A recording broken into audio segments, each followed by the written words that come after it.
セガサターンシロ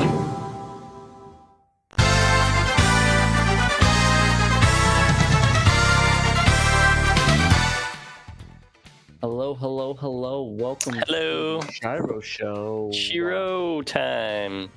Show. I'm back in my usual spot on the couch. It's got a Dan butt-shaped indent in it. Very comfy. Glad to be back. Did you even talk? Hmm? Shake it. So bright, so young. Tell me I'm the only one. Boom, boom. Welcome to our music podcast here, Shake featuring Pat. Musical stylings of Pat. Yeah, of course. I actually want to talk about that in the show. You still can't hear David. Yeah. Yeah, I hear you. Shake it. Boom, boom, boom. Dave without a hat. Yeah, see, Dave is muted because he doesn't have a hat on. He needs the hat to gain his voice. I should say that Dave is the gaucho amigo. Tisk. Can everybody hear me now? Yeah, you're good. Dave Okay, is cool. the gaucho Okay. amigo. So Great. Knight, could you hear me before, like in Discord though? In Discord, we can hear you, but on the show, Yeah, we we hear can't. you fine. I just On the love it. show. I just love it. Thank you, Shake it. Microsoft. Thank you, OBS. Thank you all to all of these wonderful applications that just work so well together. Well, welcome on into the SHIRO show, since you didn't hear it from Dave a minute ago. Yeah. Welcome to the SHIRO show. This is the new start of the show. Happy Friday, show Happy live. Frog. I watched that thing that Pat shared with me, the Beatles, now and then, and I was kind of floored by that. Like, I mean, I imagine like they used AI or something like that to put, or just some They really heavy did. video editing to put all that together. But yeah, it was pretty cool. You want to talk that's about what that, Bunny Pat? was saying was that like they used AI to include John Lennon's voice. Yeah, Right. basically, so the story of that basically is basically back in was it 94, 95, they released this compilation called Anthology, which they actually Yoko Ono gave Paul McCartney and George Harrison 3 John Lennon demos, Free as a Bird, Real Love, and Now and Then, with the other side being Grow Old With Me, which they released years later. But yeah, they released Real Love and Free as a Bird on the Anthology collection, doing what they did now, like trying to clear up John's voice. But the thing is, you actually hear the piano in the thing. Like, they couldn't remove his voice from the track, so basically they had him come in with the piano and his voice. So that's sort of the tricks they did back then to get it working. And when they went to Now and Then, it just was the demo was too bad. The tape hiss was so bad. There's a mains hum on it, so they had to vroom the entire song because of like the power line. So they shelved that, but years later, they used the technology that we did. We actually beat them to the punch using the technology to remove our voices from audio. Wait, did Shadow yeah. Mask do that? Did he? Yeah, Shadow Mask did that. Okay, but he used he used an AI service, right, for that So thing. we're better than the Beatles, guys. You That's heard it here crazy. first. We're better than What the can we Beatles. say? But yeah, the thing is that so they used that. It's funny. So do you know who Mel Evans is? No. He basically was a Beatles road manager that he passed away sadly in the 70s, and they came up with the software and they named it after him, called Mal. It's that technology that removes it. So it's funny because like Mal was pretty integral in the Beatles. Like he was like the hidden Beatle, like the fifth Beatle. Okay. Pretty much like helping them out and stuff, being a roadie. It's really cool. He was like on a bunch of recordings. Like he's one of the guys that does the piano thing at the end of Day in the Life, the Dawn. Right. That's him hitting that. So they named it after him. So they're talking about Mal, and it's like, oh, that's sweet. But essentially, they got the AI voice that Peter Jackson used for Get Back, and then the Beatles Revolver remaster, and they removed the voice and the piano. And I think they removed the piano entirely from the song and just had his voice. And they did the piano and all the tracks. And the cool thing about the track is because they started work on it during the Anthology recording. So they actually have George Harrison's voice and his guitar work. So they managed to add that to the song. So all four Beatles are on this album. Wow. So are you happy with how the song turned out? Yeah, I'm really happy. Yeah. I listened to the demo years and years ago and over the years, and it's a cool demo. Like I said, it was really bad quality back in the day. Yeah. But It was. Sadly, it was like it wasn't that great. I wonder what they could now do. I'm hearing it. I mean, I don't know how I feel about this being used like liberally on a bunch of old tracks, but I part of me does wonder what AI could do for some of those old Nirvana, recordings, just those really rough ones, That'd be really cool. They'd have to find a way to clear up the guitar sound though, but Right. I think it'd be really cool to get some cool like remastered demos from Kurt Cobain. Right, exactly. But yeah, Slowcoin, yeah, it was actually George Harrison's acoustic that's in there. I don't think Paul redid his guitar solo, but it is his acoustic guitar that's in there and his voice.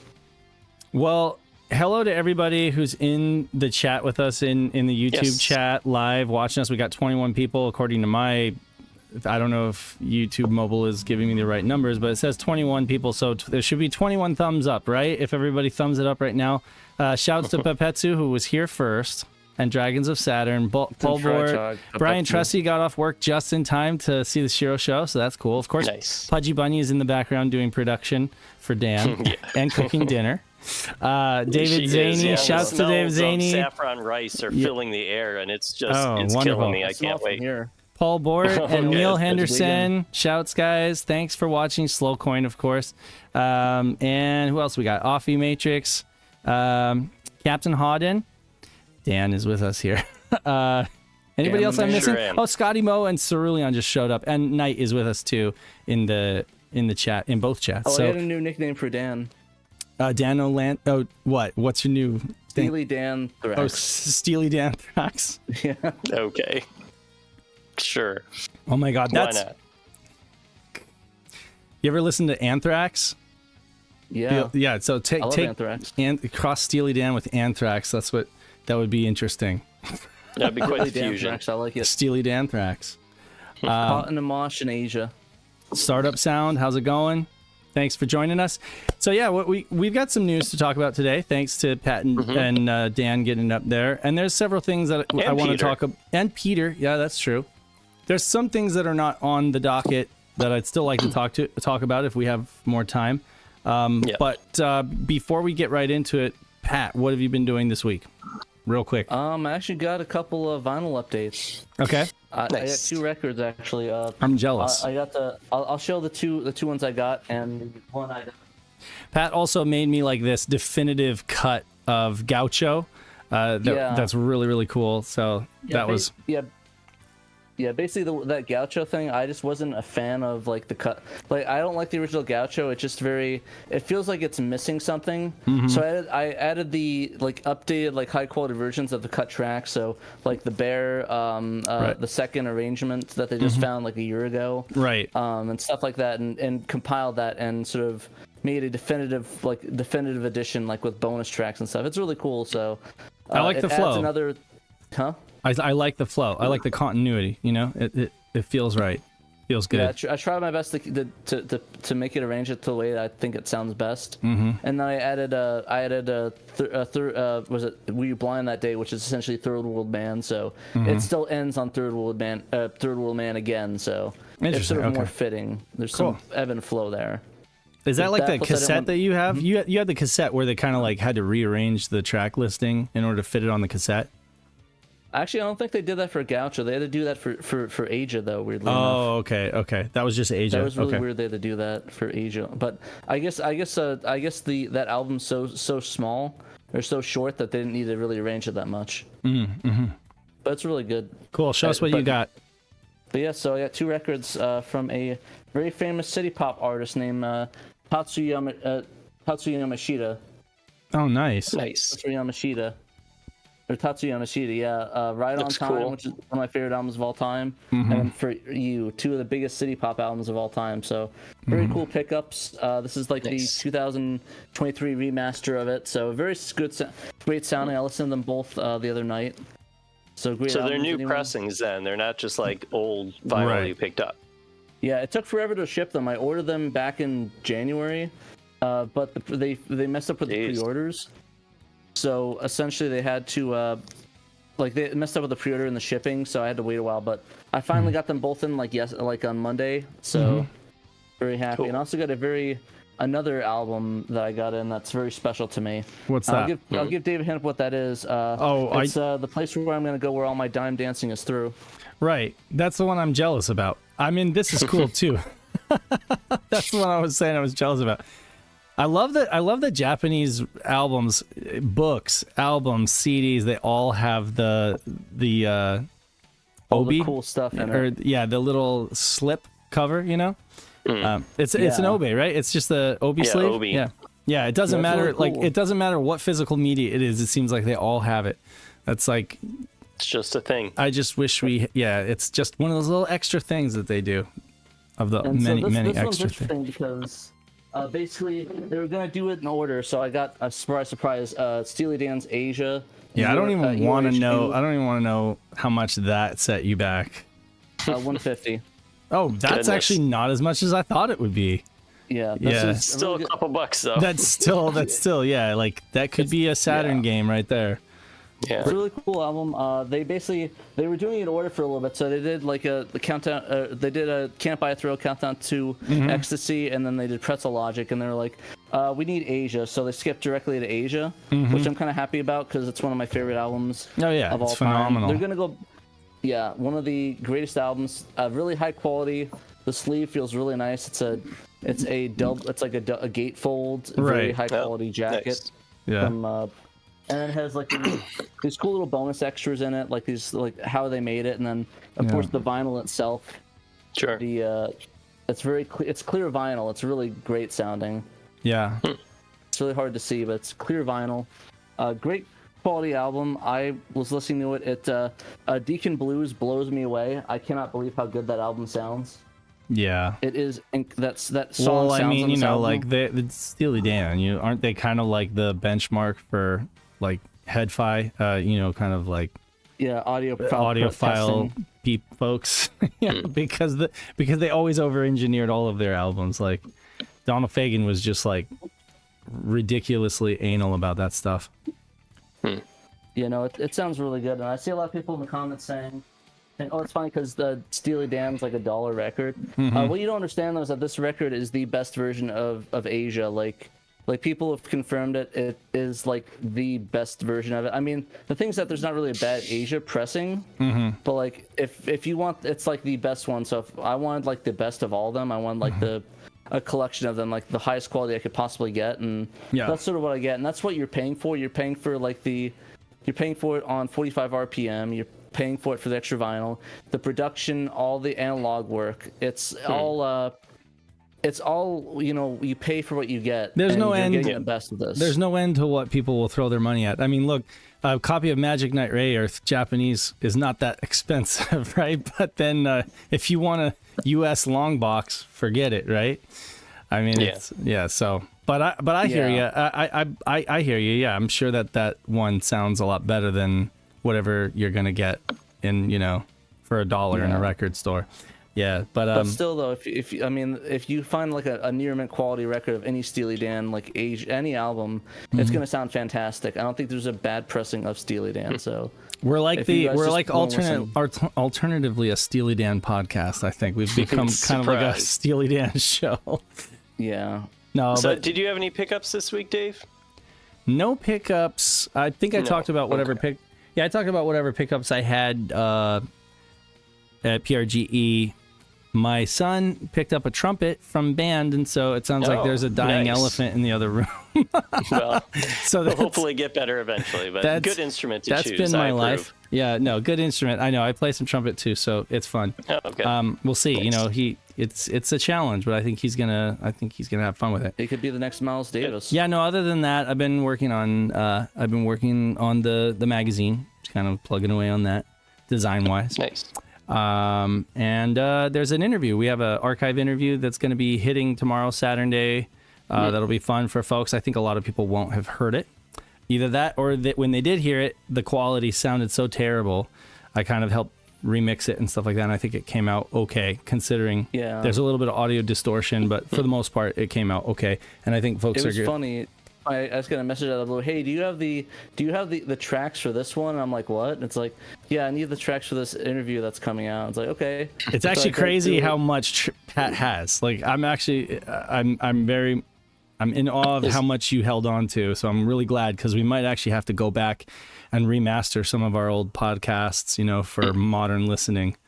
I'm missing episode 1 and 2, unfortunately, of the podcast. Those ones came out okay, though. I think those ones came out okay enough. I don't know, maybe. Maybe Kay had it. Maybe he was the one. I don't remember who recorded those ones. But I have all the ones that I edited personally. All those are archived. So I think, was it Megaverse through, what was it? I forgot. But all those podcasts I edited, like I think Megaverse through the Pinball Cast is the ones I edited, and I have all the audio raw from those ones. Yeah. I told Joe, so Pat and I have an interview coming up, I think next week. Really good one. One that we talked to him at PRGE, and we were like down for this. So I don't want to say who it is. I don't want to spoil it, but it's going to be a real fun one. Angry video game nerd. Oh shit! Sorry about that, guys. No. Actually, I don't want to call it an interview, because it is going to be Editor's Corner. So it'll really be more like a powwow chat, whatever. But we might ask him some questions. It's not going to be like a formal interview. And then I want to get Joe, Sega RPG fan, on the cast again, so that we can do like a part 2 of the Saturn Online stuff, since so much has happened since the VoIP. Like it was like our 4th or 5th episode. We was getting your Saturn Online, right? And it was talking about VoIP adapters and stuff like that, which is all obsolete now, right? Like, we're not recommending anybody get a VoIP adapter if they're going to get their Saturn Online. So I think it's time that we get him on the calendar and we have him come back for a Redux. Sounds good. Shadow wants to take a look at our audio so I'd be more than happy to shoot some of our old casts if we want to like re-release them. I'd be down to get it over to Shadow Mask and see if he can make them sound better, Yeah, the cool thing though is that we're able to, because of the AI technology, we pretty much can take any music out of any podcast. So if it's ever like a legal issue, we can always AI it out of it. Like maybe get the plan that's unlimited for a month and just like rip all of them like in one sitting. Yeah, that's not a bad idea. So it's a possibility. Like we can still remove that like Beatles. I mean, we beat the Beatles, so I mean at that point, what can we do? But no, joking aside, though, we are able to do that. We can get all that sorted out, and I think we can get that fixed we want. But we have pretty much all the raws for our episodes, like maybe awesome. 1 and 2 missing here, but everything that I edited personally, I have all the raw audio for. Nice. So we should be good on that. So Dan, any pickups this week? Yes. No Saturn related pickups. However, I do have for the second week in a row a My Dress Up Darling related pickup. I got the latest volume of the manga in English. Volume 10 just came out just this past week. I think Halloween. It came out, and Amazon did a same-day delivery, which was awesome. So yeah, very happy about that. I've already blown through like more than half of this thing. Yeah. So I've just been so busy the last couple of days. It's the only reason I haven't finished the rest of it. So is that it's English really good. Or Japanese? No, it's the English release. Okay. Yeah, they're putting out in English every few months. They get another volume. They're behind by a couple volumes, which isn't bad, I suppose. But viewers may remember last week I was showing off a My Dress Up Darling figure. So that's why I say this is my second week in a row. And hopefully next week I'll have my third My Dress Up Darling related pickup, because the Blu-ray is coming out in a few days. So hopefully the Crunchyroll store ships that out fairly quickly. So looking forward to it. It's in my recommendations. I forgot I added it. Yeah. I should probably watch that. To the uninitiated, it's a good anime. To the uninitiated, what is My Dress Up Darling? This is a new thing to me. Like My Little Pony? It is not like My Little Pony. So it is it started as a manga, and then they did an anime of the first several volumes last year. Okay. And they're doing a season 2 eventually. But it's about a couple of high school students. One of them is like this loner boy who works with his grandfather making Hina dolls. And Hina dolls are something that families will buy for their daughters when they turn 15, I think, in Japan. Right. It's sort of like a quinceañera, but in Japan. Right. And you buy these really elaborate, beautifully decorated Hina dolls. And so this 15-year-old boy, his name is Gojo. He loves painting them. He fell in love with his family's. His name is Gojo. His name is Gojo. Yeah. So what you're saying Gojo. is that's a crossover between Jujutsu Kaisen. Is not it's not the same guy as Jujutsu Kaisen. But anyway, so there's him. He works on Hina dolls. He paints them and makes clothing and stuff. And then he runs into a girl in his class she's like this beautiful, popular girl. She's the person on the cover of the manga. Her name is Marine Kitagawa, and she secretly, not super secretly, loves cosplaying, and she loves playing erotic visual novel games and watching horror anime, and she just like into all this like kind of geeky stuff that I guess you wouldn't normally think that a girl would be into, but she loves it all. And she loves cosplay. She wanted to cosplay as her favorite characters, but she has no like sewing ability. So at the beginning of the whole series, she runs into Gojo and sees that he is sewing stuff in the sewing room, which is something that a boy normally isn't seen doing very often. And so he gets really embarrassed and he thinks that she's going to judge him for it. And she's just like, that's super cool that you're doing what you're into. Hey, could you help me with this cosplay thing? And he was like really excited that one, he accepted her, and two, that like she needed help and is something he could help with. So then the two of them start kind of collaborating on that. The series really gets into the weeds on like making costumes for cosplay, which is interesting. It's neat. Oh, okay. Wait, quick, bring it back to the Sega Saturn, Dan. I cannot. This has nothing to do with the Sega Saturn. Sorry, Dave asked me about what it was. Are there any games? Are there any games in the series or visual novel games or anything like that? So it doesn't. There's nothing based in real life. But like the author kind of makes up some games and anime and stuff that like it's based off of. But interesting. Yeah, but I mean, there's certainly no end to erotic visual novels on the Saturn. So that's true. I guess this is true. That's a Saturn connection. But yeah, and so there's kind of like a romance. Why am I going? Oh no, my camera goes on. Pat, please. Hang up for a second. You're floating away. You're going back to your home planet. I thought my chair broke. That was weird. Hey, okay, there, he's back. There you go. Okay, I am gonna adjust that just to like bring it down there. Okay, there. Anyways, that was my pickup. Sorry that nice. took a while to explain. I love the series. It's a lot of fun. It does do a lot of like kind of challenging gender norms and showing that it's okay to do things, you know, if you're into them. So.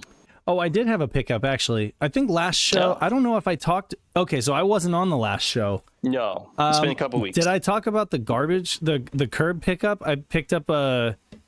So, okay, I talked about this with the Sega guys because Pat and I did, we recorded a podcast with the Sega guys that's going to come out soon. That's going to be fun. I didn't record an episode with it. It was Peter. Oh, wait, okay, so it was Peter. How did you forget who you recorded with? Well, I've recorded so many podcasts now. I can't remember who's on with. Okay, all of us Shiros are just interchangeable. For right. Dave. So Peter. He really isn't. I'm just getting old. Okay. So I recorded a podcast with the Sega guys. I think Peter was on it. I explained that I'd been because they posted about it. I knew he was on it. I had been going on a walk. I'd been going on a neighborhood walk, and I picked up, and there was just a box of free trash, quote unquote trash, and in it was a Game Boy Pocket, like a really, really nice condition. I mean, it was dirty, and I had to like disassemble it and clean it, but it was a red Game Boy Pocket with a legit copy of Pokemon Red in it. And the Charizard on this thing has just like maxed out. It's just like laying waste to everything. In fact, it turns out like all of the Pokemon are like level 99 maxed out. So yeah, I don't know why it, you know, poor guy who like left it in his closet or whatever. His parents probably like got rid of it or whatever. He's probably married by now. Who knows? There was also a Game Boy SP, like a black Game Boy SP. Also in really good condition, all things considered. It was dirty, but I was able to clean it up. GBA 101 or nice. It was a GBA. It's the 001, you know, so it's not the brighter screen, but I really don't care. I mean, I got one of those on launch, Game Boy SP, so mine would have been the 001, and I traded it off when I ended up getting a PSP, which I kind of regretted. So I'm glad that I got a black SP again. But anyway, that happened like last week, but still, that's kind of a cool pickup. And then. Yeah, the other day, so this never happens in my neighborhood. This never I always find actual garbage in my neighborhood on the curbs like that I don't want. But the other day we're walking, and I found a it's a Michael Jordan poster where he's like dunking, and so it's like a Chicago Bulls poster, and on the side it says "License to Jam," you know. And I was just, and it's not just like a flimsy poster. It's like it's on like hard cardboard, you know. So they just had it out on the curb. I was like, yeah, I'm putting that up in the garage. Unfortunately, I can't show you because it's not in arm's reach right now, and I'm not gonna go get it. But yeah. So yeah, kind of had some pickups. I didn't think about them as pickups because they weren't anything that I bought. But yeah, no. That's still pretty cool though that you found on the side of the road. Yeah, I don't So know if you everyone guys... start analyzing your neighbor's trash. Well, doing nightly Dave is a classic runs as a classic trash. in the street. So so it's this. It was this big box, right? That was just put out in the gutter, right? And it was like had the little sign on it, a handwritten sign that said "free," right? And the thing that caught my eye was a VGA monitor stand. So I was thinking, okay, maybe there's like a VGA monitor in there. Depending on what it is, if it can do tate, you know, that might be useful or something like that. Getting those tates. There was no VGA monitor in there. There was just the stand. But then there was like all this other stuff in there. Bunch of clothes, bunch of other trash. But seriously, like I shared them out on Twitter. It was incredible to find that kind of thing, you know. It rarely happens, but I do recommend folks go on walks and stuff like that because you never know. Get exercise. For nothing else. Good to take a walk. Right? I was just Murder of Crows is in the chat, by the way. Shouts. We were just at a store in Portland. I forget, Retro Game Trader or something like that, and they had some Game Boy Pockets in there. They were charging over $100 for a Game Boy Pocket. Oh, is that the one where we got dropped off at? Yeah, that was the one we got dropped off at. I don't remember if it was Retro Game Trader or if it was a different. I don't remember what the name was, but essentially, that was a pretty good store. Just they had a bunch of Game Boy Pockets, but everything was so expensive, and I just thought to myself, yeah, I'm never getting a Game Boy Pocket. The ship has sailed. I'm not gonna spend that much money. Though, and then I get one for free. Dave. Retro Game Trader is what it was. What's up, Pat? Yeah. I really want a Mother 3 Game Boy Pocket, the Game Boy Micro. Mother 3 Game Boy Micro. Yeah, that's what I want. Those are rad. I love Game Boy Micros. Was it Nick had a really cool Game Boy Micro that he brought with him on the trip? Yeah, he had the Game Boy, the Famicom, the Famicom one. Yeah, he had the Famicom one. Mine is black and it's in very good condition. It's black and it has the camo front. I could probably get a different front to change out, but yeah, it's like black with camo. And we have the same clamshell case for it. I have this like bulletproof case for that thing so that it doesn't, you know, because they're kind of delicate. They're all metal construction. And so it was funny. We had the same like Game Gear. It was like something gear case or something like that. Anyway, that's pretty cool. We should probably get into the news. Oh, what were you going to say, Pat? We could. I was going to say the final thing. I wonder if they sell a Mother 3, just the front plate for that. Because I think it might just be a front plate. So yeah, you know, they're so cool looking, and yet how practical is it to actually play on a Game Boy Micro? Like it's very tiny. It's very tiny. It's almost too tiny. Like those Game Gear Micro things, those little Game Gear Minis, those are definitely too tiny for me to like play. It's more like a Christmas ornament. But to play and enjoy it I could probably do it, but it's kind of like playing an emulator on your phone or something like that. It's not ideal. But yeah, the Game Boy Micro it's very dense though, since it's so tiny and it has the same pixel density. Like it's really dense. Yeah, the image is a lot sharper than say like playing GBA games on the SP. But anyway, enough GBA talk, enough Nintendo talk. We're gonna talk Saturn here. We're gonna bring up the browser. Guys here have written some articles. In addition, Peter had his last Halloween article through the month of October, and this feature was on Phantasmagoria. Okay, so we're going back before the last show. No, that was posted after the last show. It's technically before. I mean, Pat posted on the website about the last show on Monday, but Peter's story went up on Sunday. So we haven't talked about Peter's Phantasmagoria story yet. Okay. Yeah, that white says no favorites on my green screen. Yeah, I'm gonna fix that for you. Here, I'm gonna put a hole in Pat's head there. No, just kidding. How do I fix this for you? I can't. fine right there. That's the best Not you can enough do. light. It's okay. Not enough. So I should rephrase that. Not enough light on the screen, on the green screen. There's plenty of light on Pet, but it's okay. So that's probably the best I can do with the white background. But all right, so yeah, let's talk about it. Why didn't she just get the drain cleaner? Spoilers for folks who haven't played the game. Go ahead. So since Peter wrote this up, I guess, do you want to talk about it, Dan? Have you read the whole article? I did not read the whole thing. Thanks for calling me out. Okay, fine. So I'll call myself out. I have not read this whole article. Peter has just been through it though. Incredibly prolific this Halloween season. He's written a slew of Halloween related articles, and I think that if we ever do like a spooky magazine or even like a bonus issue or something like that, we have enough content. We have enough articles on spooky games.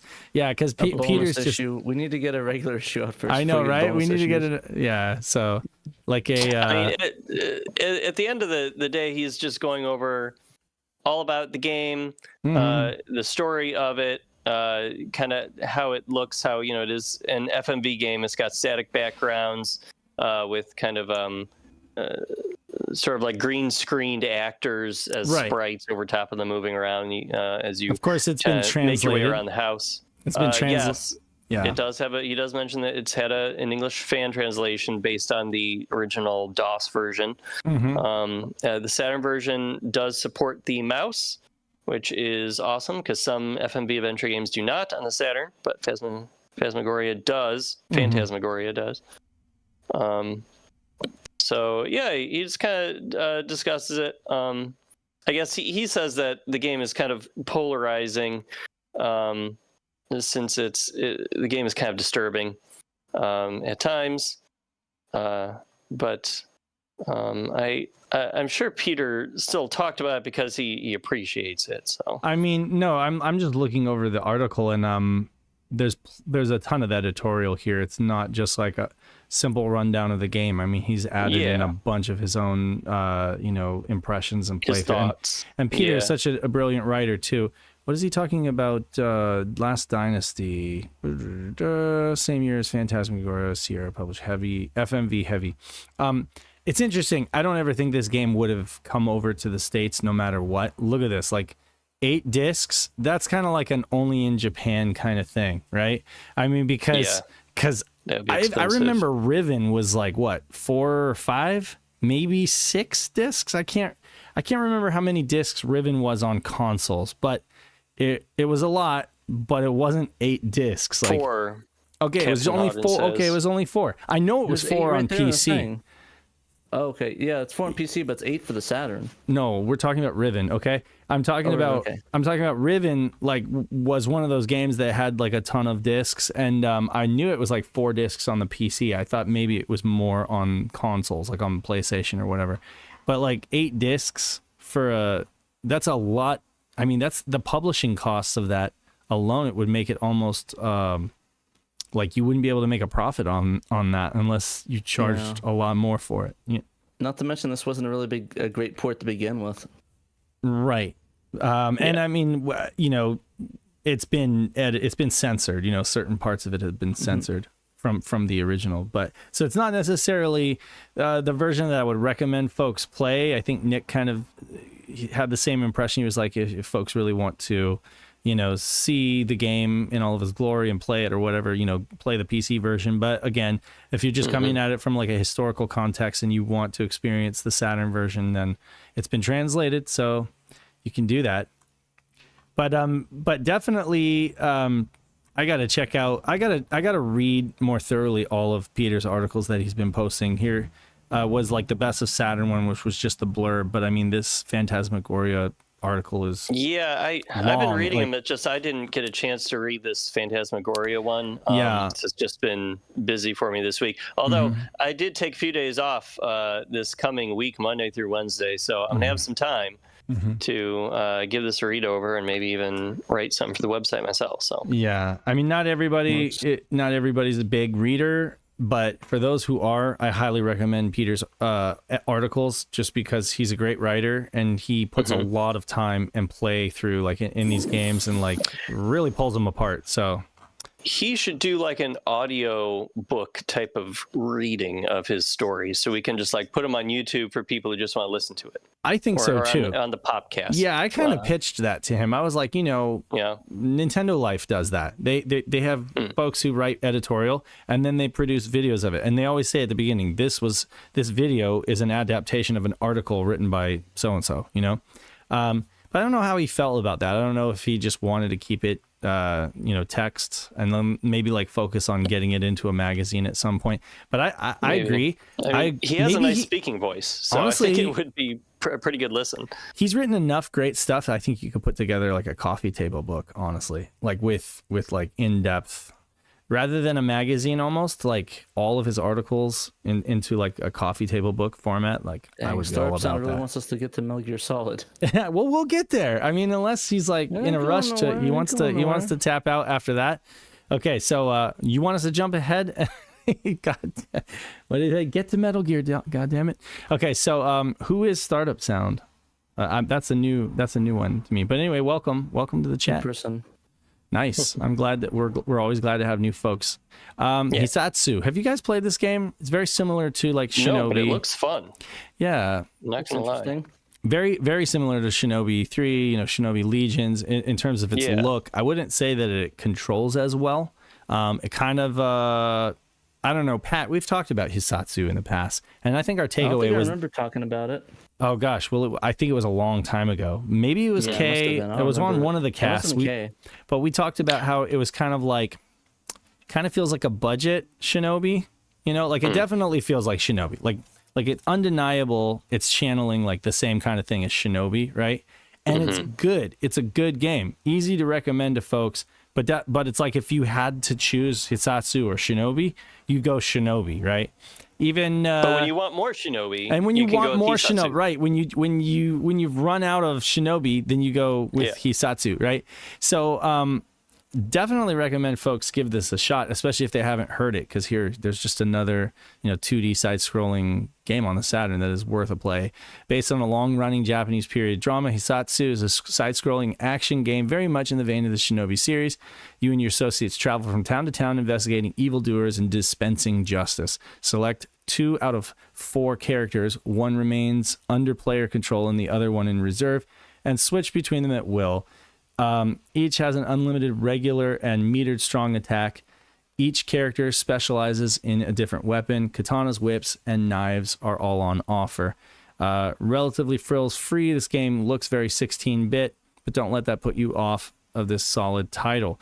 And yeah, that's why I kind of felt like it feels very much like Shinobi 3. Like it feels like it would fit right in on the Genesis. Maybe like a few of the I don't know, like the gradients and dithering and stuff like that look like a little bit better than Genesis, but not quite up to par with a lot of the 2D stuff that you get on Saturn. But still, I mean, anybody can quick fire like a eBay listing of this? I'm just curious, like what it goes for. It looks like it's about $150. It looks like it's on okay. eBay. So it's not necessarily a cheap game. Okay, but it's cheap on an ODE. It's like $0 if you just. I'm just like, but I highly recommend folks. I don't believe that there's any like city connection. I don't think there's any like current collection that you can pay money for to buy this game. So burn baby burn, right? Yeah. Burn baby burn that game on something. So yeah, Hisatsu, check it out. Cool. Next up, this is all Dan. Fans release completed. This happened like right before we went live, right? I mean no, it came out on Wednesday, on November 1st. That was when the patch was final on Wednesday? The patch came out, yeah. Okay. So Silhouette Mirage's English patch for the Saturn version is now completed. And it's available for anybody to download from Sega Extreme. And it has a resources page on Sega Extreme. And yeah, they've been working on this thing for just 4 months, and like they speed ran getting this translation of the game. Now they did use the working designs script from the localized PlayStation 1 version. Okay. It came out back in the year 2000. Right. Although the team lead, Rasputin 3000 is his screen name, Right. Gregory. He said on Sega Extreme a couple weeks ago that he does want to put a retranslation into the game. He wants to put a patch. He's already had it retranslated, apparently. I guess he must have had someone reach out to another person to do that. But yeah, so I guess that's what's next for this team, is to put out a non-working designs retranslation that's a little more faithful to the original Japanese. But for now, you can play what's in the official PS1 version on your Saturn. And what's extra cool about that, besides the fact that it's on your Saturn, is that it doesn't have some of the tweaks, let's say, that working designs did, like the increased prices for everything in the shop to make the game more difficult, and it actually just makes the game more frustrating. Right. And then also the Saturn version has some graphical effects that you can't find in the PlayStation version, so that's pretty cool too. You okay over there, Pat? Yeah, are you okay, Pat? Yeah, now my you're like camera's under the camera. table. My camera sticky tape is Okay, I will. not sticking. Oh. so- I'll bring you back up here so that you're not under need the to- table. Get Yeah, I'll you need to some reapply fresh that sticky later. tape. Yeah. Well, So yeah, everybody Oh, can head over to now- Sega Extreme and download this patch. And they just finished the last area of the game, Area 7. So when they have been putting out updates, Pat. I'm they have looking been at putting a, out updates. I'm looking at a ceiling fan right now. Hey, at least Every we couple get a weeks. room tour here. I guess Impromptu room tour. I'm gonna get my sticky tape real quick. You can look at my desk for 5 seconds. Okay. Okay Yeah, then. Captain Hawden said that he's been saving his play of this game for the Saturn version. Yeah, I had never played Silhouette Mirage before playing it on the Saturn. When they started putting out these incremental patches as they got each area of the game translated. So I sat down just a couple weeks ago to like really do a good solid playthrough of it. I did not beat it. The game kicked my ass. I'm not very good at it. But it is a super cool game. I forgive you. I do like it. It is one of the You hardest forgive me for treasures. not beating it. I forget it for you for not beating it. We did a podcast, believe it or not, that a treasure, and it had nothing. It wasn't inspired by the fact that this is being done, but it was very coincidental because we were talking about treasure games. Good coincidence. That will come out at some point. We recorded it a long time ago, but it seems like the podcasts are released like months later. So they're on like this slow drip kind of thing. But essentially, it's I would say that I recommend it, but I recommend folks start with the other treasure games like Guardian Heroes and Radiant Silvergun. And if you like those and you can kind of wrap your head around those and see kind of what Treasure likes to do, they always kind of like to put a gimmick into the game. They like to really focus on a certain mechanic and just like exploit the hell out of that mechanic. And then you really have to train your brain to get used to that mechanic so that you can do well in the game. That's kind of where the difficulty comes from. Training type of thing, which I didn't mention in the article, but if anybody hasn't played Silhouette Mirage, its gimmick is that your character is a different color depending on which side she's which facing. way you face, exactly. You're right. She's like, I think, red if she's facing to the right, which is my left, and purple if she's facing the other way. There is like an ability you can use to spend some of your like magic points or something to switch which color you're facing. But either way, so you have to shoot an enemy that's the same color as you if you want to kill them. Otherwise, you are draining energy from them. So sometimes you have to like kind of maneuver your way to get on the other side of an enemy and turn around and shoot them if they're a different color than what you are facing.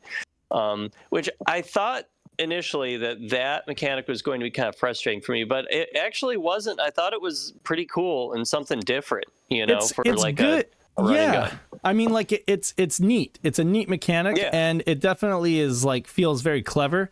But the thing is, it gets harder as you get on into the levels, right? Because at the very beginning level, it's like a training level. It's very simple, and you're like, okay, this works. But then you get all the crazy stuff going on the screen, lots of enemies, and that's where it starts to like hurt your brain because you're like, okay, you have to like be running and going in a certain direction to be able to pull off certain moves, and it's like if they jump on the other side of you, then it's like, okay, now I can't pull this off. I have to run to the other side of the screen, face the other way, and come at them this way. So the thing Sometimes is, you got to do your slide move to get up a slope or something. What got me with this game is that if you do die, if you take too many hits, your level gets, or your weapon's level gets downgraded, and you eventually lose the weapon, and you lose all the money that you dumped into upgrading that weapon if it's your favorite weapon. And I had one that I really liked, and I lost it, and then I had like no money. I know how that feels. I had no money to get it back and to upgrade it. So it's like I eventually at a point where I was kind of stuck in the game, where like the boss would have taken way too many hits to kill with a pea shooter, and I had no money to actually upgrade it, and you only get a shop a couple of times in the level anyway. So I just kind of hit a wall. So it's kind of one of those things where it's like, okay, you just have to go back to the beginning of the game and do better this time, because there's no saving. You just do a run. They threw a bunch of stuff in there. Yeah, they that's the thing, is I feel like this is a genre mashup, because they just threw so much. They threw like RPG elements, platforming, run and gun. It's got like a Sonic the Hedgehog like dash move in there. It's got some of the vertical, like even it's not like a typical platformer, you know, they've got like the levels have a verticality to them and stuff like that. It's just it's definitely one of those treasure games for sure, like through and through. But we all agreed that it was kind of like, let this be one of the last treasure games you try once you've like gotten used to like what treasure games are like. And then this is just like treasure times 100, like just really the final boss of treasure games. In my opinion, it's totally enjoyable, but it's like not for beginners on the Saturn. You know, it's not like the game I would recommend that you start out with, but definitely highly recommend it to folks. It came out on the PlayStation and the Saturn, and I would recommend playing it on the Saturn now that it's translated for sure. But yeah. Oh, what's more treasure, this or Mischief Makers? Well, that's a really good question. I mean, I would say they're both incredibly treasure. You know, I kind of feel this is more treasure than Mischief Makers. Mischief Makers just it kind of could be passed off as a Namco game, but Silhouette Mirage is a completely treasure feeling. To me, Silhouette Mirage compatible with the arcade stick. I imagine it would be fine. Like it would play fine with a Virtua Stick or Virtua Stick Pro or anything like that. You know, I mean, because the same maps to the button inputs. It should be fine. Mapping, to the D-pad. So it might actually be. I mean, in any any like side-scrolling 2D game would probably feel great with an arcade stick. Pad, I don't know that it works with that, but I don't think it would really benefit from the analog stick anyway. So I don't think so. It's a 2D platformer. I don't think so. Yeah. Fantastic. Thanks for the write-up, Dan. And thank you to the team. Congratulations to the team for getting this done. They did a great job. Did you put together? Yet. They still got stuff to work on. They're apparently putting the working designs, their own translation, and trying to like get rid of the working design stuff. They are. I mentioned that. Dan, did you put together the thumbnail? Yeah. Good job. The banner. Good job. Thanks. Yeah, no, your thumbnail skills have doubled. No, it's good. It gets the point across, and it has the visual impact. Like it. And I used the right font for now in English. You did. Is that I have it? Yes, this is the Gotham Bold or whatever, Gotham Black. Yeah, something Gotham like that. City, Gotham, Gotham Black. Okay, so next up, I think it's the last thing that we have on here that's actually written in stone. The other things we can just talk about. SHIRO at PRGE. Nick, our buddy Nick, who did most of the Pat and Nick teamed up to film stuff at PRGE. Yeah, I brought my big camera out. Exactly. And Nick handled the editing. Thanks a bunch, Nick. Shouts. And he did an excellent job with this little roundup. Folks can watch it. I'm not going to play it here. But it's a good video kind of recapping what happened. Takeaway is we met a lot of people. We made a lot of relationships. I think Pat will agree. Like there were a lot of cool people we got to talk to, and everybody was really, really awesome. You know, Angry Video Game Nerd did like the concert. What was that like? That was from like a Taiwanese. Angry Game Nerd. It's some Taiwanese thing. He didn't post the source for it, which I think I wish he did. I think his buddy. Let's see. who does all of the documenting? Pimpo, yeah. I think Pimpo sent him that from some kind of Taiwanese documentary or something like that on the game industry or something like that, or the retro game industry or something like that. I could be wrong, but I think that's where he got that little clip. And now that's going to be some kind of new meme or something like that. Angry game nerd. I like it. Okay. But yeah, it was funny. It was really good. I really enjoyed filming it. It was a fun time. I got my camera up. We sort of tried to balance stuff as best we could, and then just filmed. Yeah, we did a lot of filming of that stuff. We filmed filmed a lot of fun stuff, filmed a lot of not so fun stuff, more serious stuff. But it was a lot of fun. It was a lot of fun. You know, last year, for some reason, I was focused more on filming, and I shot several videos last year. And then this year, I had a lot. I didn't have an excuse not to, because we weren't running the Saturn room, but I really didn't even think about it. And I took pictures, but I didn't really film any footage. So I mean, I'm glad that you guys picked up that slack. But yeah, it was fun. Yeah, we did. To be fair though, you seem like I wanted you to enjoy the con more than filming stuff, because it seems like you didn't really. I was under the weather. You were under the weather and you didn't really enjoy it as much as you did this year. So I was hoping this year you'll enjoy it some more and go out and do stuff. So I don't mind you not filming. The things I do, I go to these cons all the time. So you see them once you see them all. Once you go to the cons, you know, oh, John Hancock's doing his collection thing. You got to, the Tim Kritzo are talking about working on NBA Jam. You see Pathenia Punk's, live CU podcast. It's the same stuff. Same stuff. Yeah. You see it, so it's like, but you guys didn't see it, so it's like your first real con. So right, you get to go to the panel. So I didn't really mind, because I saw them. And I don't really like going to panels so much anymore, because you see them once, you see them all. Besides our panel, it's the best one. So I mean, honestly, the best thing about it would just be walking through the room and then like turning around and there's Chris Kohler, and say hi to him. Or there's Audi Sorley, and like we really didn't just be like, oh hi, how's it going? Like we actually like got to stand around and talk and build relationships with folks. I got the last day I met Retro Bird, and he does a really funny YouTube channel, mostly humor about retro games and retro game collection. He's totally down to earth, like really fun guy. Glad that I met him. He's from the Bay Area. Met a bunch of other folks too, and fans of SHIRO, a bunch of down to earth folks that the dude that was like, I can't remember his name, but he was like a Bomberman fan, like the world's he's in the video. The world's premier Bomberman fan, and he had the Bomberman jacket and everything. What was the name of the channel? It's like Rife XD. I think the channel was like Rife XD, but it was like Llama something. But anyway, did a like 8-hour documentary on Bomberman, which is highly recommended. Whole series. Oh yeah, it's Rife XD. Yeah. So Rife XD. Yeah. I'll put his channel in the chat. And the Japanese family was adorable. Like you had the dad, mom, and daughter, and what was it like? His Virtua Fighter 2 skills were still excellent. I couldn't. I had nothing against that guy. But I did actually beat Pat with one leg pie in the arcade. Like there was a one-legged Street Fighter.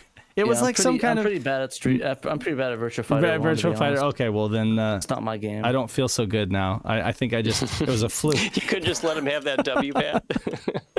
It's okay. I'm just not good at it. My win has an asterisk on it now. Pat is not good at it. Anyway. I'm good at, if it was via 5, I mean, you'd be toast, but. I still beat you with one leg though. No, you did. There was some kind of memory glitch or something on this arcade cab. Maybe like somebody mentioned it was like a memory leak or something like that. But yeah, essentially Pi and all the other characters on that on player 2 or whatever had one leg. But some part of their body would just kind of like be rendered and like be on the ground of the arena. So it'd be like weird. part of Pi's leg, like dismembered leg, would be like just laying on the arena. It's kind of weird in the corner. Yeah. It's the Halloween version of Virtua Fighter 2, but it was a lot of fun. What else was fun? I don't know. Just doing the breakfast chats was fun. Doing the breakfast chats was fun. I saw my friends that I usually do the concert with, the Tetris dudes. Mm-hmm. So I know all those dudes over there. What was it? I forgot his name. Luca. It's like something. Steve Luca. That's his name. Steve Luca. He's a really cool dude. Steve DeLuca. He does the Tetris World Championships. He gets all that sorted out. He goes to all the cons and do that. He's a really cool dude. I love Steve DeLuca. We hang out usually at the cons. He's my con buddy. A guy that usually goes there. His name is Dorian Whitlock. He he has another dude that goes with him. His name is Mike. They did like the Nintendo World Championships back in the day. Right. I hang out with them a lot. They're really cool. I'm pretty good friends with them. We hang out and stuff. And of course, Chris Tang. I think I introduced you guys to Chris Tang, right? Right. You introduced me to him last year too, but I didn't put together. I didn't make the connection that he was like the dude from Capcom. You know, like, and the winner of the what was the contest that he won? Fighting game. It's like a Street Fighter thing. It's like a Street Fighter, like he's a really good Street Fighter player. Predominant Street Fighter player. Yeah. So I mean, that's really cool. Yeah, he's a really nice dude. I'm gonna see if I can get him up in an upcoming Shiro video. And of course, Editor's Corner. I'd love to have him on too. So yeah, do it. Reach out to him. That would be fantastic. We can do it. We can get him on the calendar. In fact, that's now that I'm back from PRGE and I am feeling much better. That's good. I am starting to like really fire up the scheduling thing. So I've been in touch with multiple people to get them on the calendar and try to get content rolling for. And I want to get back into like the mode of like doing interviews and stuff with folks. So it'll be rad if we can get him on and we'll get a bunch of questions for him. We'll talk Capcom, talk fighting games and all that. He's a pretty casual. He's a pretty casual dude to talk with. He's a lot of fun. He seems so has a lot of fun stories. He seems so humble. You know, that's the thing is he doesn't seem like the kind of person that like brags about himself, even though he has all these accomplishments. And he actually has my Mr. JAMA adapter. Mm-hmm. I just gave it to him. I was like, hey, dude, because I thought I had an extra one, but I didn't. I was like, you know what? You can have it. You earned it for making JoJo good, so whatever. So he has that generous one. of you. He's a really nice dude. I really enjoy talking with him. I like hanging with him. So he's a really nice dude. Kay knows him as well. He's a really, really interesting dude. Cool stories. I see him every cons because he lives in Phoenix with me. He's in, or not somewhere in Arizona. I'm not going to out where he is in Arizona in case he doesn't want that, but. He's in Arizona as well. A lot of Arizona, like retro dudes out here.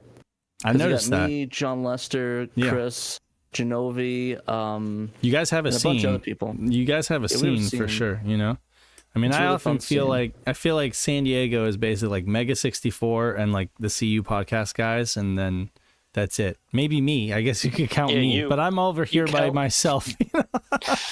But yeah, no, that's cool. Arizona definitely has like a scene for sure, just like the Pacific Northwest. I'm ready to fly down to SoCal for your con though. It's the Desert Series, right? Yeah, no. Oh, speaking of Desert Series, you're locked in a battle with the Texas Rangers right now. Oh no, we lost. No, you lost. Oh, did they get wiped out? We lost. Oh, they did. Okay. Diamondbacks are out. So that's right. Diamondbacks. R.I.P. Rip. At least they made it. That's something. Yeah, but at least they made it. Yeah, I know, right? I mean, that's more than the Padres can say. Padres haven't been in a World Series for quite a while. I mean, the last time the Diamondbacks were 2001, but 2001, but they won it. Asterisk on it because we beat the Yankees in 2001. So you had Randy Johnson though. That guy was ridiculous. Well, we had Randy Johnson, Luis Gonzalez. This is true. They had the powerhouse, so it's like and the thing is that we were playing the Yankees at a bad time because I mean it's 2001, and guess what happened 2 months before that? So yeah. Wait, what am I missing? What happened 2 months? 2001 9/11. Oh right. Okay, yeah. It was a bad time for like I never even thought about that, but mentally like morale must have been really low. That's true. So yeah, it was a really sad year for them, and it kind of sucked because I like both teams because I like the Diamondbacks and I love the Yankees, so it's like it was a hard thing, especially as a New York kid. So my dad wasn't happy either though because he loves the Yankees. He like told me stories of sneaking to the games when he was younger. It was pretty funny. But yeah, but I think Shadow asked the most surprising thing at PRGE. Probably the Sakura Tyson standee. Oh. That was pretty massively surprised. Cool. I didn't expect to see that there, and hopefully we'll be able to get that at the next event. Hopefully we get something going. We're talking about PRGE 2024 some stuff with that. So Yeah. I do need that. I still need that, Steve. Like I said, you can message me online. The thing is that I want to buy it from you, but the thing is that I want it for the show, but I don't want to keep bringing it back and forth. So it's kind of like, but you'd bring it as well. So it's like, we'll figure something out. Send me a PM and we could figure something out. What about he just sell it to you, and you just make payments like $100 a year for the next 15 years? Just 15. Will he take payments? We put you on a payment. I mean, the thing is that I imagine I could send With him interest? like payments like. Just the kidding. thing is that it's like I'd want him to hold on to it because I want it for next year because we got some big plans and I think I really because he has the virtual on one as well, the standee. He could hold on to it, and you could just start sending him money, and then by the time that you see him, it'll be yours then, or something. I don't know. We'll figure it out. Like I said, we'll figure it out. We'll discuss offers. We'll discuss prices. In terms of prices. in terms of PRGE 2024, I can say full disclosure, like I don't think that this is. I mean, we've talked about it. They want us to run like a Sega room. You know, they have that same room available, the Saturn Lounge room. You know, I think that is kind of like available. Really, they want you to do the Saturn room again, because that seemed to me like it was just like a one-off thing. Like this is the featured retro console this year, and then yeah, no. I think they're really interested in having us do a Sega room, and so it would really just be like focusing more on like the hits, you know. I mean, I think that if we did a Sega room, you'd have to have like a complete tower of power, right? You know, you'd have to have power, Saturn, Dreamcast. You would have to have you know, Dreamcast, of course. There's a few, you know, Saturn that you wouldn't have to have like every single type of Saturn setup, but definitely some of the more classic ones you'd want. I'm thinking might definitely do Netlink. Netlink is 100% going to be happening. I think so. You know, you gotta do that for sure. You would need like Slow Coin says, you know, SG 1000. You'd need the older systems like Master System. You should have a Master System. You should definitely have a handheld section where it's just like a little play area with like Game Gears and Nomads. Exactly, that would be great. Perhaps a Master System 3D glasses setup would be amazing. That would be cool. What else would be amazing what else would be like absolutely a must in a general Sega room, you know? Something I mean, the thing is that I think we can actually use Mister as well, because we could be like, okay, Game Gear, here's the Game Gear console thing, so yeah, do that. Daytona Link Net. I mean, yeah, we're gonna do Netlink stuff there for Saturn. Dreamcast, I'm not sure. Is it possible that we could do online local dial-up like we do with that adapter? And Neo Geo Pocket Color. Yeah, that's not a bad idea. Link cable demo. Something that Naomi.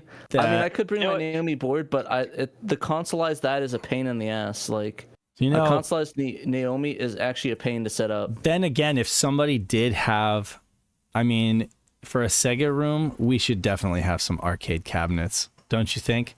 I mean, we would have to have help. We would have to have help from. I mean, they already get them for the arcade. You know, it's like, but if we, I know Kay has a Sky Target in his garage. Oh, that's cool. I don't think he's going to be wanting to bring really a Sky hard Target. to just move that stuff. Well, that's just it. See, we rely so much on people who are there, being able to bring this stuff. And I mean, like Kay had almost like a U-Haul, or he had a huge van just packed to the gills with all of his stuff, and we really wouldn't have been able to do the Saturn room without him. So, I mean, but that's, I was going to say, what might be kind of neat that maybe would be a little unexpected is for the Sega room to set up an NES and then have the several Sega games that were ported to the NES in there, like Afterburner. Oh, was it? I thought you were going to say we smash an NES, but I mean, that works too. For a second there, I thought you were thinking of putting together that classic, like a little station where it's like that classic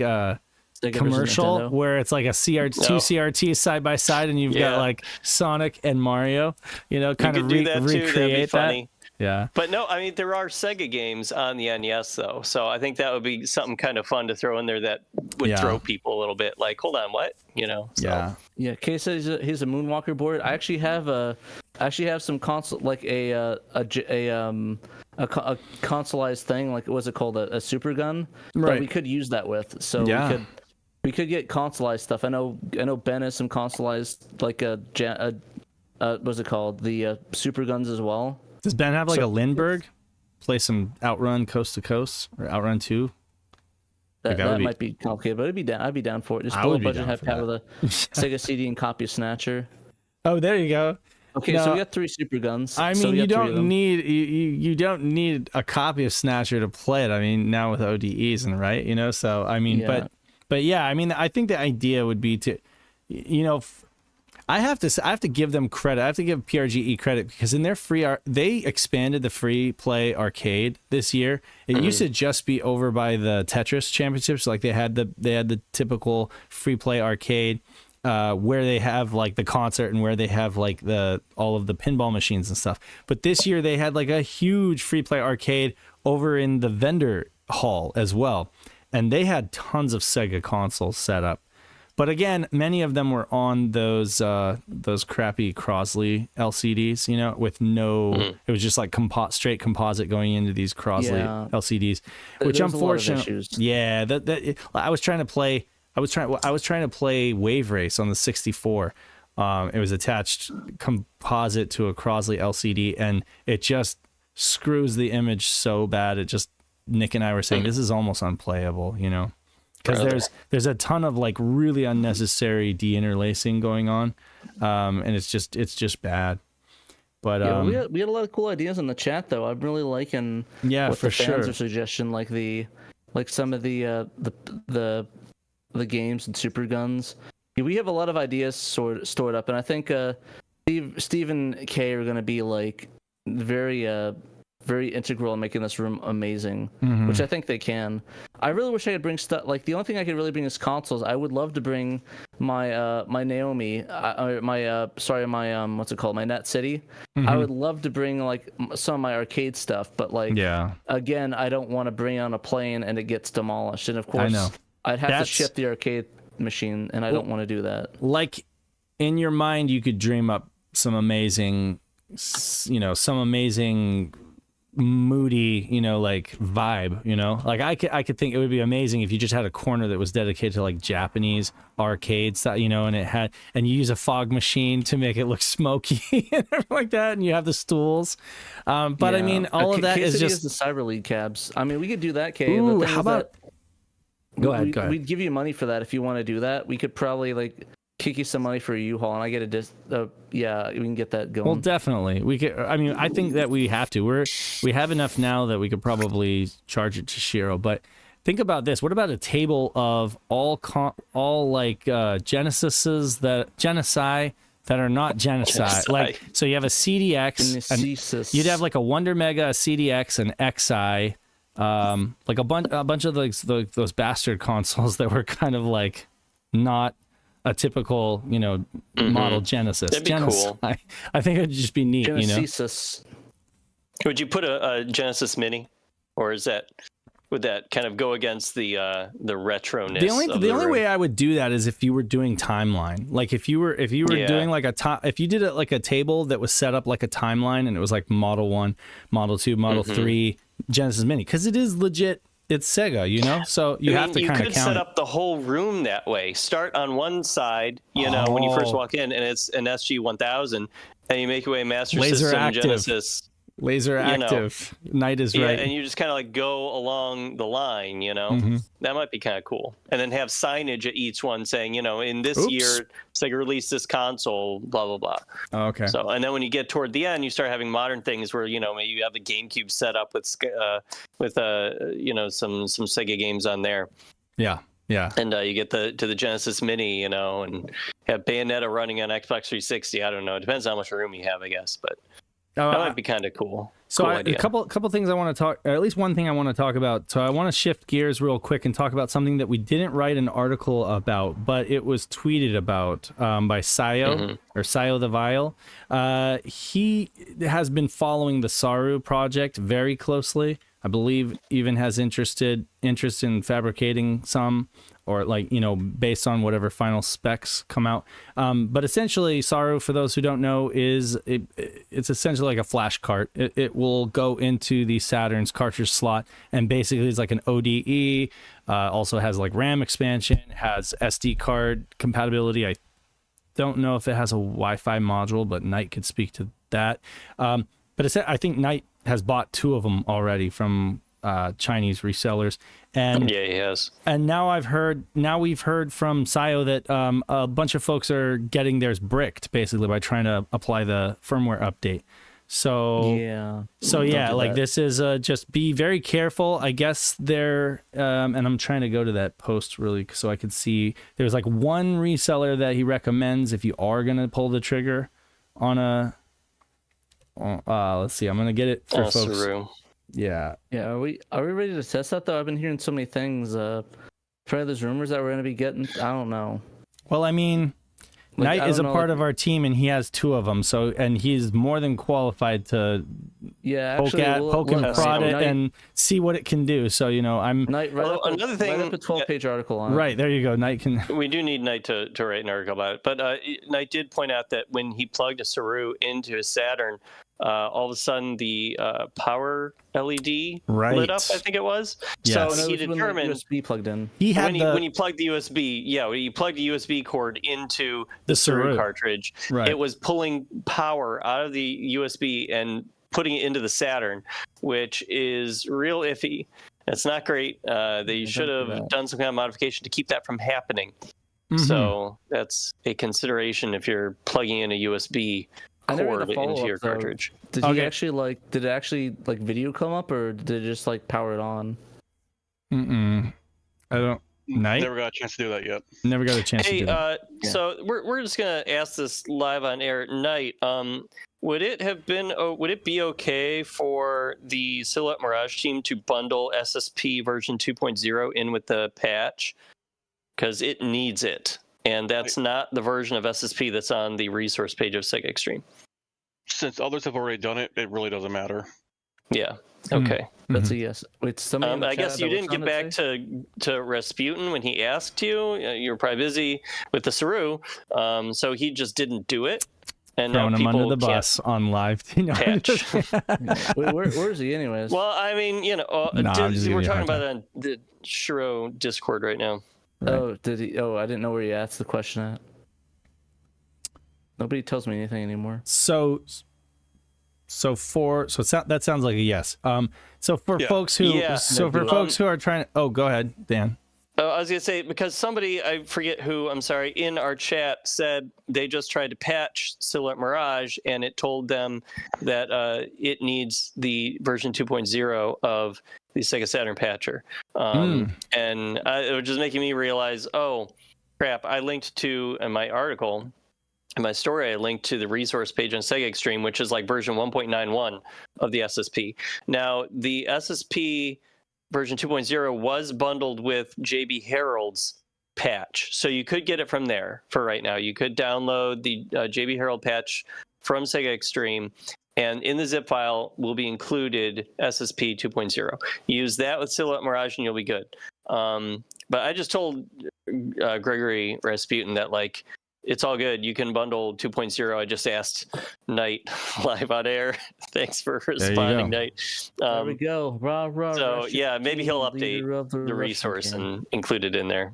So that was an important thing to get to the bottom of, though. I wanted to bring it up. I'm glad we sorted that out while we did. So essentially, back to the Saru, if you will. So Knight plugged a Saru cart into a Saturn with nothing else plugged into it. Saturn was not powered on. It did not have a power supply cable plugged into it. It was just a lone Saturn with the Saru cart. Plugged the USB debugging cable or the firmware update cable into the Saru, and the LED, the power LED, came on the Saturn. Now, I think he tried it also with the USB dev cart, and that did not work the same way, right? So this is kind of like Saru only, I think. It's interesting. I don't know exactly what's happening there, but obviously it's passing 5 volts through the cartridge connector into the somehow. I don't know. That's kind of interesting. It doesn't sound good, that's for sure. It sounds out of spec, to be honest. It sounds a little like out of spec, but I did actually test that with the satiator, because that was because you can't. The satiator does have a USB debug port or firmware update port. Normally, you're just supposed to pull the satiator out of the console, and you can do it right there. But it does not turn on the Saturn console when you plug USB into there. So for what it's worth. But yeah, so there's a lot of stuff. Saru, it feels like it has endless potential, but there's also a lot of stuff that's just unfinalized about it. You know? A lot of dangerous stuff. So don't. Xiaomass said, "I hope it's not charging the ground plane." I hope not. The thing is that all we have is a picture. I don't know like if there's any video output, if there's any like motion in the disk drive. So I think he said it's just the LED lights up. I don't think he said the whole console was powering up. No, he didn't say the whole console. No video. No, you know, it was just, and I don't know if that means that there was power getting to the CD-ROM drive, which also takes 5 volts, as Knight educated me. I don't know, but he's definitely said it was just the LED that was powering up. But that's still interesting. That's still more than I would expect it to do, you know? Neil Henderson asks, so is satiator still the way to go then? I mean, I would never say that satiator is just the way to go.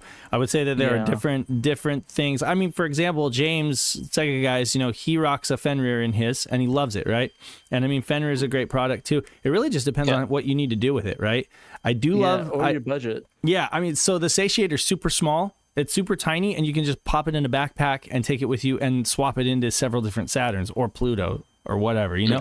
Like, that's wonderful. That's a great thing about it. Saru has that kind of potential. It has that same potential because it is a cart. And I would say that in terms of potential, the Saru is kind of like a end game, you know? It's kind of what we've always wanted, an actual cartridge, an actual EverDrive, essentially, right? But it still has issues that are related to the cartridge slot, though. Yeah. Oh, yeah. Like at the end of the day, even if it's a perfect device, you're asking everybody to use that cartridge slot on the Saturn. And we can all, many of us who are like active in the many of us who are active in the online scene for the Saturn, and we use our Netlink modem carts, and then we swap it out when we want to use like 4 meg expansion or whatever. We'll tell you that cartridge port is incredibly temperamental, you know, and just gotta clean it. You just gotta clean it. You just gotta clean it real good. Knight recommends that you actually unscrew the little screws on either side just a tiny bit, and that will result in better contact, I guess, with the pins, which is one method. Some people recommend that you jam like a credit card behind the cart. I don't really recommend that you do that, but essentially there are different ways. You know, what can happen and has happened to me is, you know, trying to back up data to like an OEM backup cart and having it corrupted because not all the pins are actually making contact, and you don't know necessarily that all the pins are making contact. Case in point, you're firing up a Netlink game, right? You fire up a Bomberman Netlink, right? And it actually goes into the expand menu, right? So you think, okay, I'm great, I'm good to go, right? And then you try to dial somebody, and it doesn't dial. Come to find out, you just needed to reseat the modem cart, because one of the pins was not properly connected. That's the kind of stuff we are experiencing the more that we use these devices. So in my book, Saru would be a set it and forget it and never touch it again kind of thing, you know, if you're going to do it, right? Honestly, though, I think there should be, but I think it'd probably be the ultimate like Saturn Aeon is have a cartridge slot extender where it'll sit in this cartridge slot and then it'll stay there. It locks in, and then the connection's pristine, and then we have something on top that locks in and out. And that way we can pop it in and out as many times as we want, and it'll just kill whatever's on top of there. So you have fresh pins on top. Actually, that is a freaking amazing idea, Pat. I've never even heard you talk about that, but like the fact that you just said it. Yeah, you just. I mean, it is incredibly niche. Like it's an incredibly niche problem, but I can think like even if the extender came over here and was able to like clip onto something close by, and you were able to like swap out carts and stuff. Like that That's an idea right there. Okay, like Because all you really need to do is have Shiro have needs to something that file a locks it. patent. Shiro needs to file a patent. Yeah, because basically all you'd have to do is have a thing that locks it in using the screws that tighten it to the connector. Yeah. So it doesn't move. That it's solid. It's like a solid. brick. Never And gets then you touched. just lift it up as much as you want, up and down, and you just kill you can kill the thing on top of it. And as long as that connection is pristine and it notices it connect it, then that's all you need. And that way it won't wear it out. It'll stay in that position. Right. Double Dime. It's an interesting idea. Slowcoin makes a good argument, and I mean, coming from him, he's the one who organizes our online tournaments. So for folks who are like very serious about online, Saru represents kind of a deal breaker, or at least the quality of life, is like it's not quite there because you would want it to have a modem. You would want it to be able to do Netlink functionality. Now, could that be achieved through FPGA or something like that? I don't know. That's above my pay grade. But I'm imagining that the answer is tentatively yes, but it's work, and who wants to do it? Usually that's the answer. Is it's like anything's possible, but who wants to throw the time and money at it? But yeah, so I mean, is it a matter of just having two Saturns and having one be your Saru Saturn that's like set it and forget it? You play all your games, you do your MPEG stuff because now you have a free MPEG slot, so you can have the MPEG card, and then you just have one Saturn that you use for online stuff. Or I like Pat's idea. It's kind of dirty. It's a little janky because again, you're gonna have a cable running. It's not gonna be as clean. But no, it's just like the Sonic and Knuckles extension. Right. It's just like just a cartridge, like an extension of the port. Oh, I wouldn't want that. But I mean, if it was a hard extension, like a cart where. That's what we're talking about. But then but every time you go to interface with it, every time you go to like yank a cartridge off and put another cartridge on, it's going to flex the board. It's going to flex that connector, and those pins. So cable might work better. That's what I was saying. You lock it in using the the connector that screws into the board. I thought you were talking about like a ribbon, or like a cable, so where it's like it's a solid connection. It's in there, and then you have a ribbon cable or something like that coming out. Honestly, that would be a better idea. It is kind of janky. Yeah, but honestly, I think that might be the best solution. That way, it's like you're ripping out that end of it. Yeah. And it is ugly. It's gonna have to lay somewhere, or maybe like lay on something.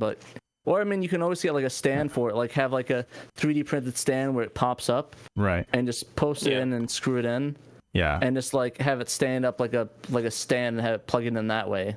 But I mean, it's gonna be ugly, but like it's like it's the sacrifice you got to make. The other thing I'm thinking of is it's a cartridge like the Sonic and Knuckles lock-in technology. The thing is, and this is what folks need to understand in the simplest terms, every ODE up to this point has been a project that's been much anticipated, watched over. We get drip-fed details, and then boom, it comes, it's released, it's done.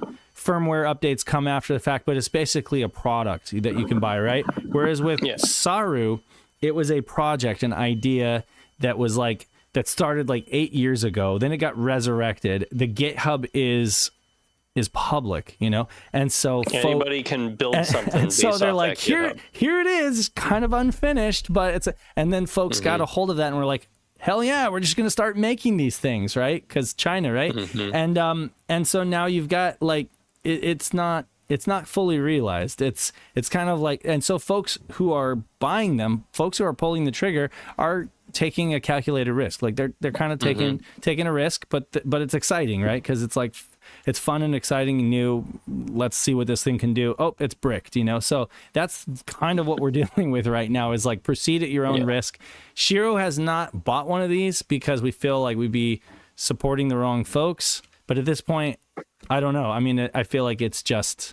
Knight has it, so I mean, it's to just. Be honest, like he's testing it out. Like the only reason we'd want to do is that we'd film a video of it, but that's about it. But honestly, none of us are as qualified as Knight to test this thing out anyway, right? So it's good that he has two of them. He bought two of them, and I think they're both made by different. Yeah, the boards look different. Yeah, there's like 4 different sellers. There are significant differences with both of the boards. So I'm just really interested to see all of the things that he finds with it. Kay says he bought one too, so I'm interested to see what Kay finds out.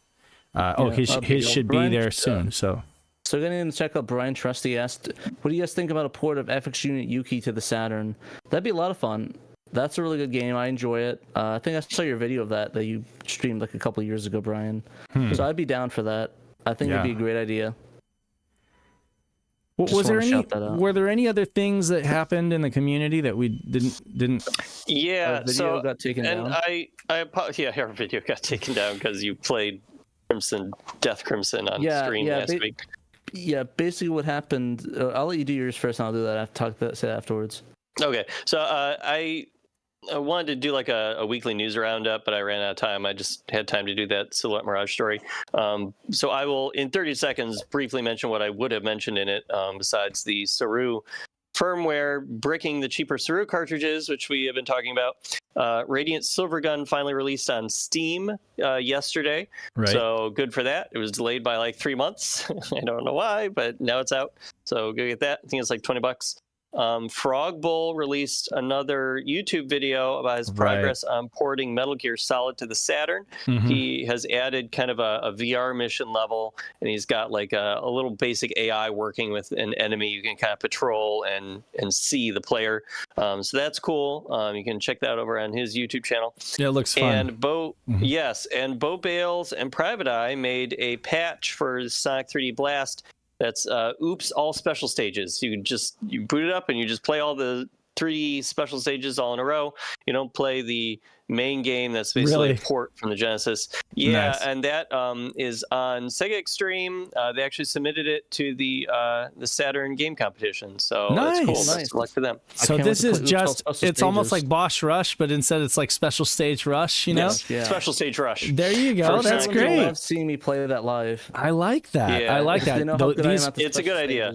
And I mean, Bo Bales has been finding a bunch of other cool stuff about Sonic 3D Blast, so check out his Twitter. He also hacked Burning Rangers and made it so you can play like all 4 characters like in an array, although it like completely kills the Saturn, like it slows the Saturn down.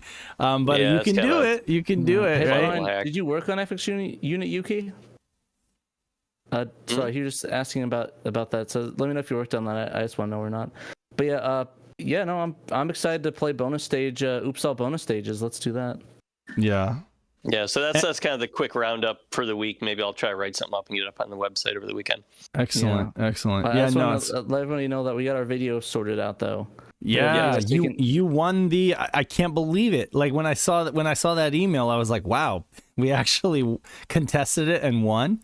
That's crazy. Yeah, because it was BS. Like, That's what happened. You contested it and won. Yeah. Wow, that's cool. I didn't realize that. I thought you had like edited it or something to get it back up. No. I contested it because I thought it was absolute BS. Because it's like you don't own that. The things that it's funny. American companies and all those other ones, they just mute the audio of the section or they demonetize it. Japanese companies will instantly take the video down, blocked. Like I had another issue with the other podcast I do for Spirit Hunters. Right. That one got blocked too. But yeah, they will block your video. Like I think it's maybe a Japanese media company stuff, but it has nothing to do with it. It was like some, I don't know if it was a TV show or it was like a YouTube series that like they played Death Crimson and like it was like for 5 minutes and like they blocked the entirety of our video and it was like, just content claim every Death Crimson video on the internet now or something. Yeah, no, it happened again. It happened to somebody else as well in the chat. I think somebody said that. No, it was a Sega Memory said theirs got copyrighted because of some music thing. Mm-hmm. So the things that it's getting so finicky. Like there's games I can't even stream anymore. I can't do Magic Knight Rayearth without skipping the intro immediately because that gets claimed by Clamp. I can't do I apparently can't do Death Crimson anymore because it does that too. All the anime ones are at risk. Like I think. That's probably the last time that we play Death Crimson on stream if we don't want to create more headaches for ourselves. Basically, yeah. It is a bummer though. I don't want to get to the point where it's like, oh, some wacky Japanese TV show plays some random video game or any TV show. It's like, oh, we claim it. It's like, cool. I'm glad I can't play Soccer Wars anymore. That's great. Thank you. Dude, I'm pacing into chat. the news roundup stuff with a relevant link if anybody wants to check it out on their own. I'm sorry we kind of breezed through that real quick, but we're up against time here. We're running out of time. So yeah, but yeah, I think that's it from me. We got the video up, but you can watch it now. The latest SHIRO show. Go watch that, I suppose. Sorry about like it getting taken down though. That was weird. Right. Yeah, you couldn't have seen that coming, you know. What can you do? I can't believe it's that one. That was the most random one, so that was dumb. And we're ghosts. Oh, are you ghosts? Damn it. Hold on a second. We're giant pillars from God. Space Odyssey. That is because Space Odyssey, I'm not allowed to. Apparently, I'm not allowed to use an internet browser at the same time as your cameras. Yeah. So, Pat, are you logged into Patreon? Because I got logged out. And okay, good. So Pat's gonna read off the Patreon. I see to open up the page. Yeah, I was gonna do it, but then I found out that I was just auto logged out. So he effed around and found out. Hey, 37 watching and 37 likes. Awesome, great job, everybody. You guys turned into the what is it? The black pillars from 2001. Space Odyssey, yeah, 2001. No, yeah. the obelisks. The obelisks, yeah. The Obelisk the Tormentor. That's not what they're called. What they're I know, that's Yu-Gi-Oh. monoliths. Monolith. You guys turned into black monoliths. I just like talking about Yu-Gi-Oh. That's right. You are both monolithic. You can't hate me. I like Yu-Gi-Oh, guys. You guys are both monolithic. Okay, go ahead. Go for it, Pat. Right. So big shouts out to A Murder of Crows, Brock the Archivist, Emerald Nova, Johannes Fetz, Michael Sabah, Nate Lawrence, Sega Steve, Shadow Mask, All Caps, Blue Moon 95, Cerillion, Chris Piper, Chris 1997X, Daniel Fredrickson, David Zaney, Derek Pascarella, aka A-Team, Fat Drunk Friend Otaku, Jim Clasher Rank, Justin, Momphis, Normal Guy, Newt Rageous, Robert Ramsey, Rowan Dinkt, I can't believe, Stoneman, Tanuki Trev, and Young Money Sowi. If you guys want to get your name shout out, you can back us at the $10. I think it's the official SHIRO and up, and then we will shout you out on the show. And you get other benefits like early access to content, name in the magazine. There's a lot of really cool bonuses. Thank you very much, Brian. Trusty says he's joined the Patreon now. Thank you, awesome. Brian. Much love.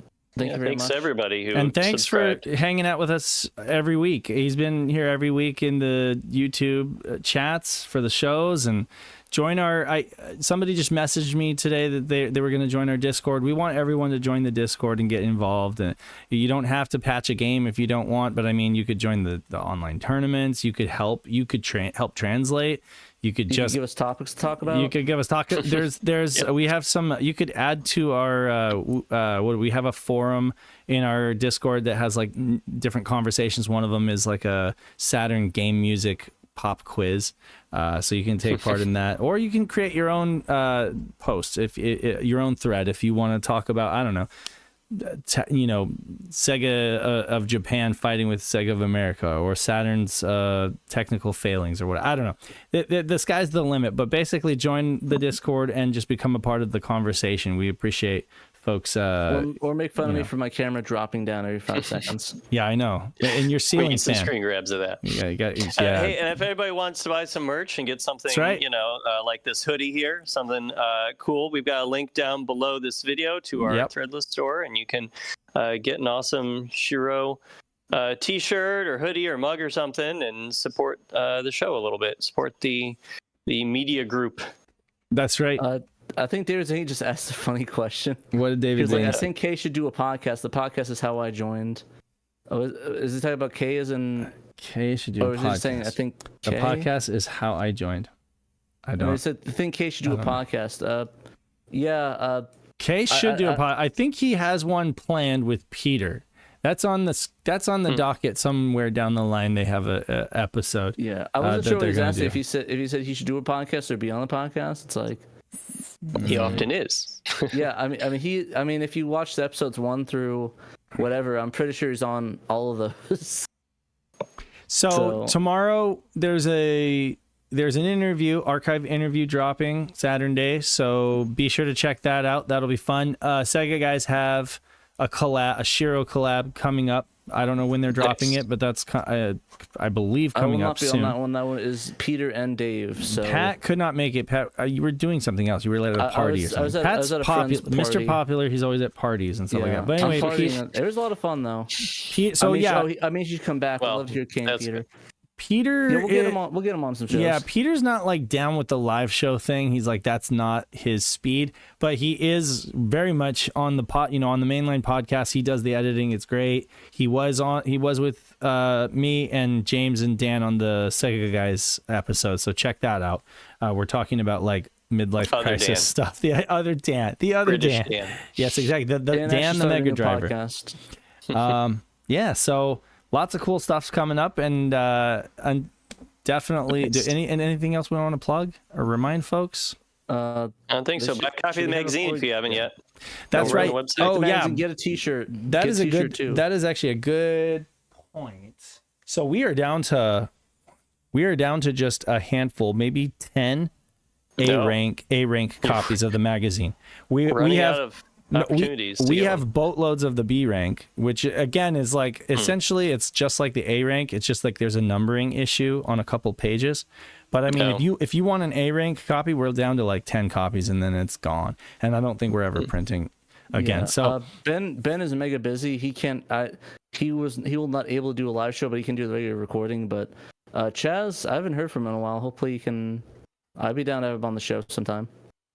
Oh, definitely. Yeah, Chaz. Glad you're here, Blue Moon. Game Master Chaz, I was actually telling Chaz, I was talking to him about like, you got better equipment now. You got scalers, you got better cameras. You're doing the stream thing. I would love for him to put together an HD remake of his Dragon Force 101 tutorial video. That thing is incredibly popular, and I'm always getting comments, like positive comments from folks saying, thank you for making this video. It really made the game accessible, and now I love it and enjoy it. And that's exactly my story with Dragon Force. Like, didn't really jive with that game until after Chaz did that video. And I absolutely love Dragon Force. Like I said, it went all the way, it shot up all the way to like the top of my favorite Saturn games list because of that. So definitely think he should do that when if he gets the time to do it. I would love it. Yeah, like I said, we'll try to get all the shows up. Definitely hop on, trying to get everyone in. Like I said, the live shows are kind of hard because it's a weird time that only Dave and I and Dan can get going. Yeah. But it just works that way. Like it's too hard for everyone else. But I'm just for the kind comments, Brian. By the way, glad you could catch a live show. Absolutely, Thanks for watching. Brian. I've been watching your stuff for a while now, Brian. So shout out to you, Brian. He was actually coming up when we were. I know he had done a bunch of video stuff. I saw him stream a bit. And like 19 and stuff, so I see a lot of his stuff. So Brian is the one with the podcast, is that right? The Static Zone podcast, or what? I can't remember if folks share a bunch of stuff in our promotional channel. Oh, that's another thing. If you guys are content creators and you'd like to share your content with like-minded, Saturn fans or just Sega fans, if it's up, you think it'd be up our alley, join our Discord. We have a promotions channel where you can just. And you can totally whore out your stuff, and we do look at it. Yeah, like I'm always perusing and saying, okay, this is what everybody's up to. This is what everybody's doing. Oh, hey, isn't Scotty Mo doing like a 12-hour live stream tomorrow for Extra Life for charity? That's right. That's right. It's gonna be all Sega CD FMV games. So check out Scotty Mo. Yeah. Show. And then also, Shadow Mask, is he doing a VHS stream tonight? I should ask before we leave. He might be. Yeah. He's still banned on Twitch for a couple more weeks, I think, but he's been streaming on Kick, which is a different streaming platform. You have to like sign up for an account. Okay. But it's free. Once you do, you can watch more VHSs. I haven't heard what tonight's movie is going to be, but. He probably is doing something. Yeah, okay. He streamed a video with not so nice bits by mistake and accidentally got banned. it was a movie that had just a little bit of nudity in it, and Twitch immediately noticed that and kicked him to the curb. So amazing. That happens. A movie had he hasn't said anything. Yeah, there were pokies. Yeah, he hasn't said anything in his Discord channel, so maybe there's a movie. No tonight. movie tonight. No movie tonight. Going to work on Gundam instead. Okay, he was working on the Gundam patch. Yeah, translating Gundam. Hey, well, that's a good use of time. I'm okay with that. I sign off on that. Anyway, well, okay, great. Well, thank you everyone who joined us today. Appreciate you guys. Thanks, Dan and Pat. This has been SaturnDave, Danthrax, TraynoCo, all reminding you that you must play Sega Saturn. Until next time, Saturn. We'll catch you later. Peace. Bye.